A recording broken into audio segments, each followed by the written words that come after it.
Hello. Well, I have a new writing buddy and recording buddy for the day. It's a fun thing about going to conferences and picking up free stuff on tables, right? Well, today we're going to look at, in this episode, what it takes to integrate other people's knowledge into our scientific and technical writing. We do that by performing literature searches, and then we figure out what we want to use to support our thoughts and ideas. There are two ways to do it. We can do it by directly quoting, or we can do it by paraphrasing. And in this episode, we're going to look at quotations. Okay? How do we integrate people's quotations into our work that supports the thesis that we're trying to prove? Okay? There are several ways to do it, and let's dive in and see if we can learn something. All right, let's take a look at integrating quotations into our writing. As mentioned into the introduction, we have a few ways we can do this, but let's dive in and see what we see. When do we do it? Well, we use quotations in our writing when we find an author's words that just have this powerful meaning that we could not say any better. Okay? So we include the quote from that author word for word. We might also introduce an author's position that we wish to discuss. We want to support our writing with his or her words, or we want to use their words and refute them. This generally supports claims in our writing, and we do it when it provides evidence for a point we're trying to make. Okay, so 5 simple things that explain when we do it. So let's look at how we would do it in theory. Okay? We would introduce the quote. Okay? We're writing along, it supports what we want to do. We introduce it by including the author's last name or full name. We give background information if necessary, and we include some sort of signaling verb. Okay? Next, we cite the work. Okay? We would include word for word, capitals, punctuation, etc., that we found in the author's original work, and make sure to keep the pieces for whatever citation style you're using. In this class, we will use APA.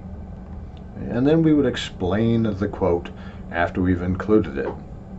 What does it say? How does it add to your paragraph that you're writing? Why was it important enough for you to include? What significance does it have? Okay, we need to think about all these things. You don't just throw quotes in for throwing quotes. There has to be a purpose because we're doing scientific and technical writing. All right, so those are the pieces. Let's look at grammar for a little bit. There are 4 ways we can include quotations or quotes in our writing.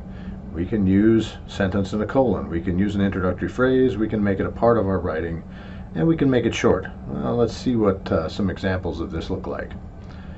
With the sentence, we would include the quotation using a complete sentence and then add a colon to have our quote.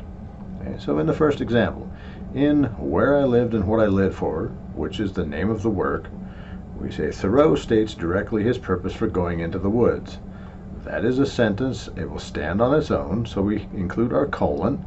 If you're interested, go check out slide deck 17 on punctuation if you're a little hazy on colon usage, but this is correct. And then we include the quote after it. Down here, again, we have a sentence that precedes our colon, after it a quotation, and a very short one here. Thoreau ends his essay with a metaphor. That is a sentence, could stand by its own, but then we include the quote after it. And that's pretty simple, straightforward.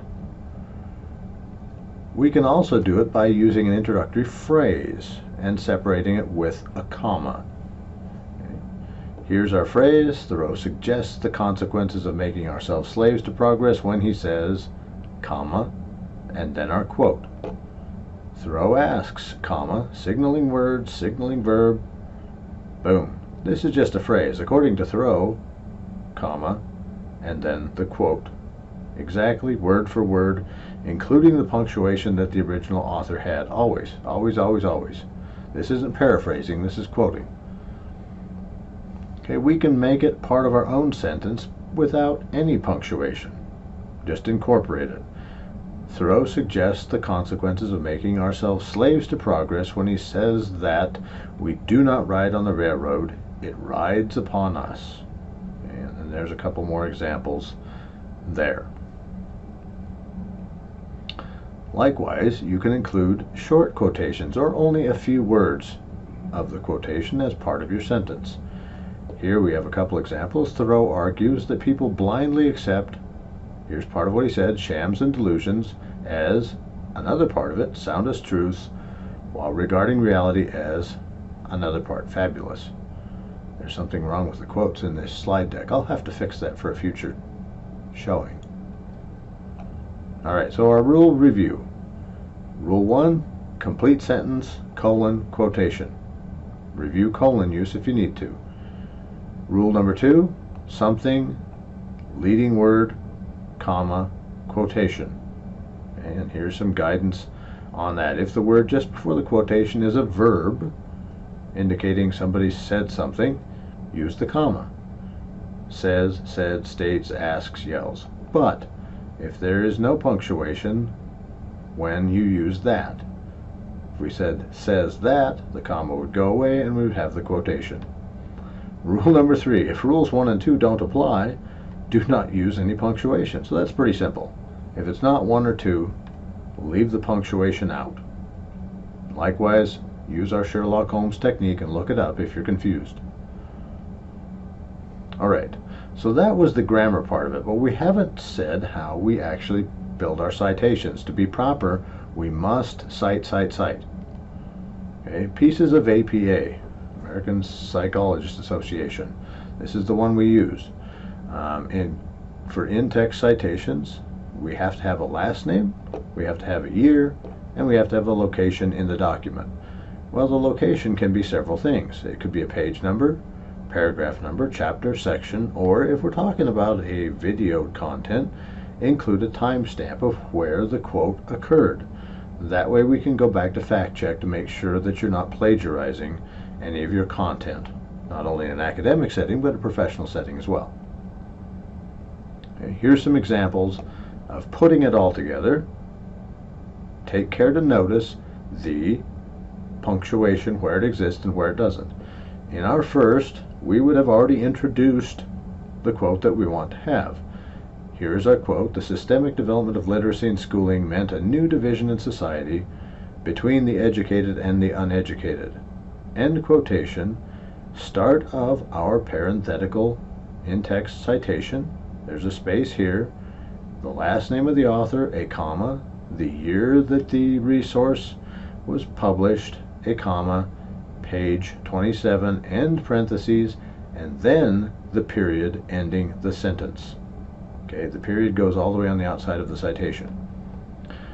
The second option, we have our introduction according to our author, and when we do this, the in-text citation only includes the year, comma. We just talked about this is an introductory phrase, so we have a comma. Our quote, space, this quote occurred on page 27, end parentheses, period to end the sentence. Another one, as mentioned by Carr in 2008, comma, quote, space, open parentheses, and this time we have chapter 3 of the book, paragraph 3. This way we would be able to go to our references list at the end of the document, find the name of the book, and we could go to chapter 3, paragraph 3 to make sure that everything was quoted correctly. Okay, makes sense? Pretty simple, straightforward, following the same rules of grammar that we've been learning since we've been in school. Here is a list of references that I adapted the content in this talk from, and we have made it to the end of this slide deck, so yay! Stay tuned for some following comments. Okay, well there we have it. Fairly short and to the point. We learned that we include quotes in our writing when we just can't say it any better than another author already did, especially if it supports what we're trying to say. There are 4 methods to getting those quotes in there. We can use a sentence and a colon. We can use an introductory phrase. We can make it a part of our writing, or we can just make little short pieces part of our sentences. Very interesting. And always make sure to follow the citation style that you are using. Is it MLA? Is it Chicago?